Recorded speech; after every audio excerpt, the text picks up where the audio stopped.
Good afternoon. My name is Andy Hallman. Later, we'll hear an update on the recent action on the baseball and softball diamonds. But first, today's top stories.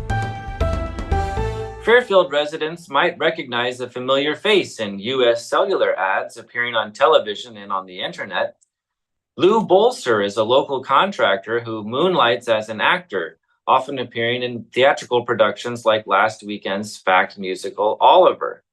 Bolster has also acted in television advertisements like early morning infomercials. But his big break came earlier this year when he secured his first ever speaking role in a nationally syndicated advertisement for US Cellular. In the ad, Bolster is seen lifting weights in a gym and talks about how he has been a US Cellular customer for 27 years, which is actually true.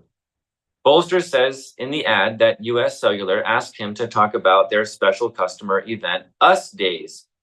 He said he needed to get in shape, so the company sent him a Hollywood trainer. This guy is no joke, Bolster says as he does a bench press. The ad has now been viewed more than 1 million times on YouTube and is being shown on major channels throughout the country. The ad premiered on May 30th and will continue to air nationally through June 26th. Bolster said he's enjoyed receiving so many nice words from friends and family who were pleasantly surprised to see him while they were watching the show. Brighton held its annual Whoopee Days celebration Friday through Sunday, June 14th through the 16th. Rosemary Pasha, one of the organizers of the event, said it went very well and that the weather was perfect for the festivities on Saturday. That morning began bright and early with the Whoopee Walk, where participants could opt to walk 1 mile or 2 and finish their journey by taking in breakfast made by the Brighton Lions Club. The Lions Club didn't stop there, though. As soon as breakfast was over, club members got busy preparing for lunch and dinner, and the group served hungry visitors continuously until 9 p.m. The fun began Friday night with the Bill Riley Talent Show and live music at Commander's Bar and Grill. The main event Saturday morning was the Whoopee Days Parade, and that was followed by a series of Whoopie Pie-themed events. Children competed by trying to balance a Whoopie Pie on a spoon as they carried it back and forth without dropping it. There was also a Whoopie Pie eating contest where participants ate as many Whoopie Pies as they could in 1 minute. Pasha explained that for those who have not had the pleasure of trying one, a Whoopie Pie is a soft chocolate cookie with cream filling. Brighton has hosted a town celebration since 1910, and in those days it was known as Booster Days. Pasha said it was a potluck for when the farmers finished their crops. And in 1920, Brighton got its first paved street, and the town celebrated by hosting both its typical potluck and a street dance.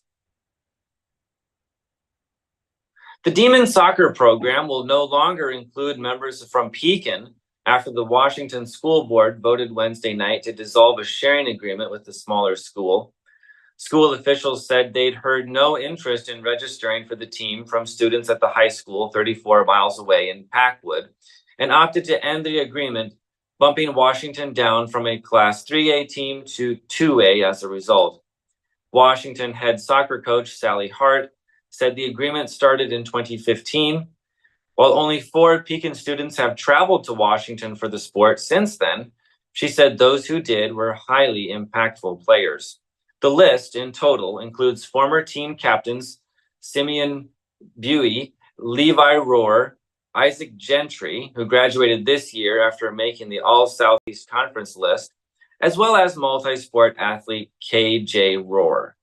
Washington Activities Director Nathan Miller said the dissolution was amicable and that Pekin had not objected to the plan in discussions ahead of Wednesday night's school board meeting.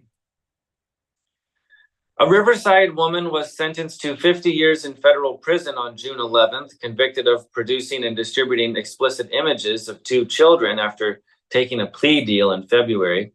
In a news release, the U.S. Department of Justice said Abigail Margaret Knight, 36, produced the material between July of 2020 and May of 2023, and that she sent the child sexual assault material to 2 men, one in Texas and the other in Missouri, through cell phone messages and over internet chat platforms. The federal prison system does not offer parole. After her sentence finishes, authorities said Knight will have to serve 5 years of supervised release. Court documents said she'd also have to register as a sex offender upon release from prison and comply with a number of other restrictions, like avoiding contact with the victims. Mount Pleasant Fire Department resolved multiple fires within the last week in the Mount Pleasant area without any reported injuries.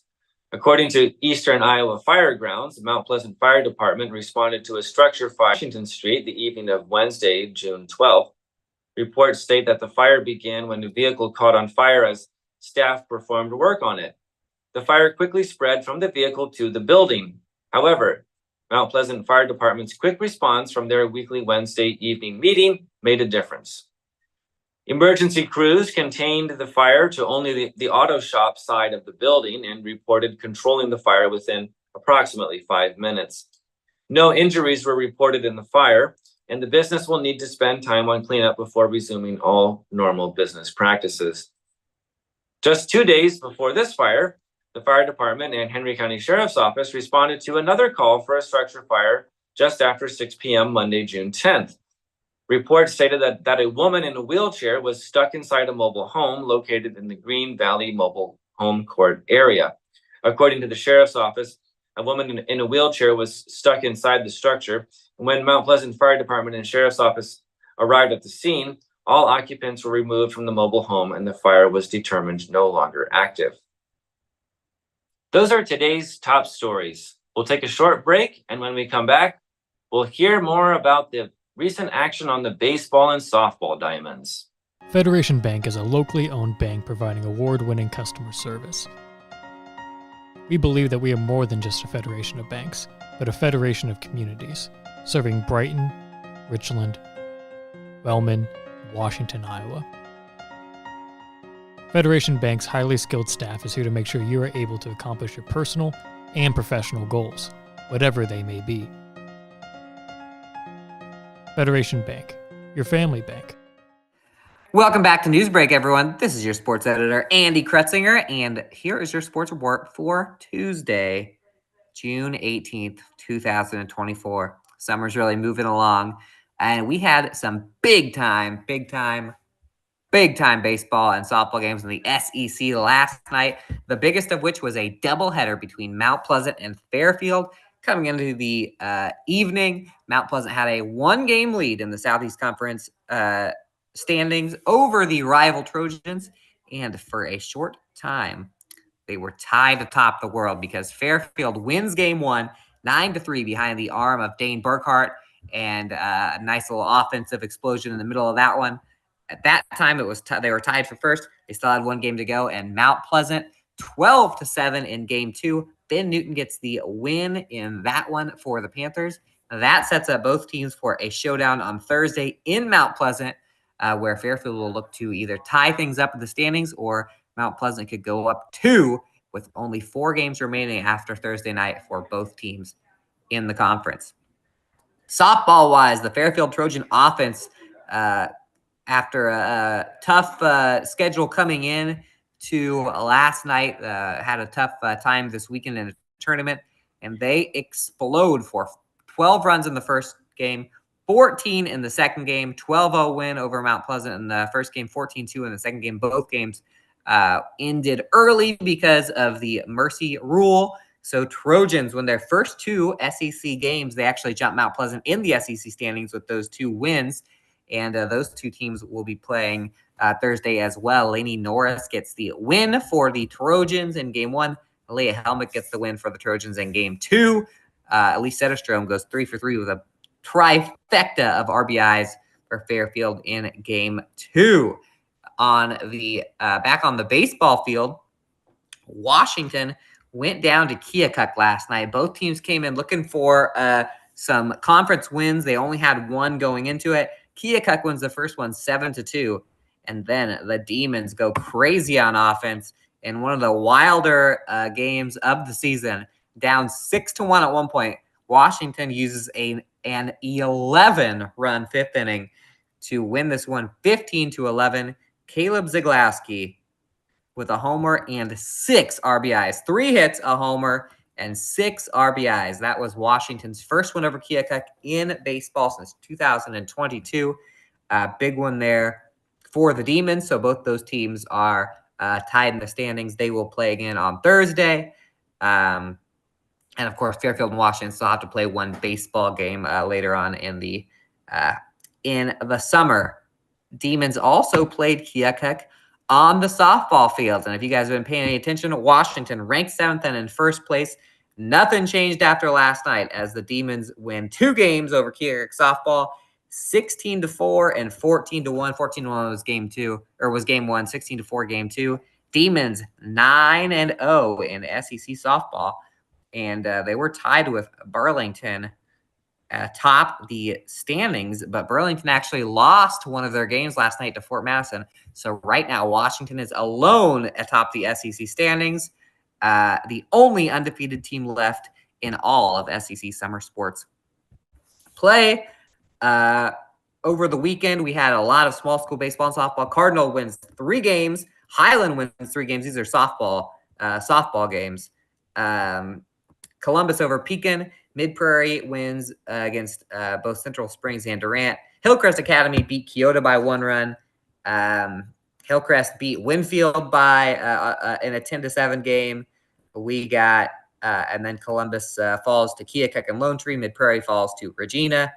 Mid-Prairie falls to Fort Dodge. Very hard schedule for them. Kyoto lost 1 to Holy Trinity. It was a very busy day, so make sure to pick up a Southeast Iowa Union for those softball games. We had a wild weekend. And on the baseball field, over the weekend, Cardinal picks up a win over Eddyville Blakebrook 7-1, Mid-Prairie over St. Albert 12-2, Kyoto over Iowa Valley 7-6, Highland over Pekin 3-2, Hillcrest over English Valleys 12-0, Hillcrest over Keokuk 10-9. Winfield Mount Union beats Lone Tree 7-5. Lone Tree comes back and beats Winfield in the second game 3-2. Van Buren County loses to now second-ranked Notre Dame 8-3, so gave them a little challenge there. New London fell to Mediapolis 12-0. Last night, Mid-Prairie splits games against West Liberty to stay in first place in the River Valley South. Cardinal baseball split last night, and Cardinal softball beats Knoxville in a battle of first-place teams in the South Central Conference. The Cardinal Comets are now alone atop the SCC by 1 game, and they play Sheraton tonight. That's a third-place team right there. So some big-time conference races heating up. You'll hear more about it on Thursday's edition of Newsbreak, and make sure to watch Southeast Iowa Union Sports Talk. Just came out this morning. We'll dig deeper into those. But for now on Newsbreak, we're going to get you back to Alex with your obituary. In the heart of rural Iowa, where community matters most, the connections we make are made to last. Meet KCTC, your hometown internet, phone, and TV provider. At KCTC, we're not just about technology, we're about people. Our dedicated team are your neighbors, committed to bringing you top-tier services right where you live. We believe in giving back to the community that raised us. Experience the power of a real connection with KCTC. Join us in building a stronger, more connected Southeast Iowa. Hello and welcome back to Newsbreak. It is now time for your obituaries. Shirley Marie Whitmer of Peoria passed away on June 4th at the age of 80. Funeral service was held June 10th at the Davidson Fulton Woodland Chapel. Carl Pokey Harold Lloyd of New London passed away on June 16th at the age of 75. Funeral services will be held at 10 a.m. June 20th at New London Christian Church. That is your news of Southeast Iowa. I've been your host, Alex Snyder. This has been your news break, and I will see you next time.